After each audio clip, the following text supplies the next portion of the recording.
Hello friends, welcome to my mini blog. तो सकाल सकाल देखला बेलू भात अलरेडी फुटी सारानी, सहित ये अंडा सीझा है कारण जो आज बुधवार अंडा और बरा हबार अच्छी।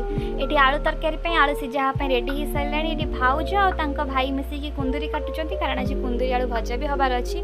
तो ये राम भाई तरकारी बाढ़ुंट कारण आज दीपू भाई जो आसी ना, तो भाई ड्यूटी निभाउंट से आज तरकारी बाढ़ुंट, भाउज ये भात बाढ़ुंट। तो आज आम मेस भात ता सहित आलूर झोल भजा अंडा देते नॉनभेज भेज बरा जो तू मु भेज आनी मु बरा आनी। तो आ संध्यार देखला बेलू भाउज तर अटा दलुंट।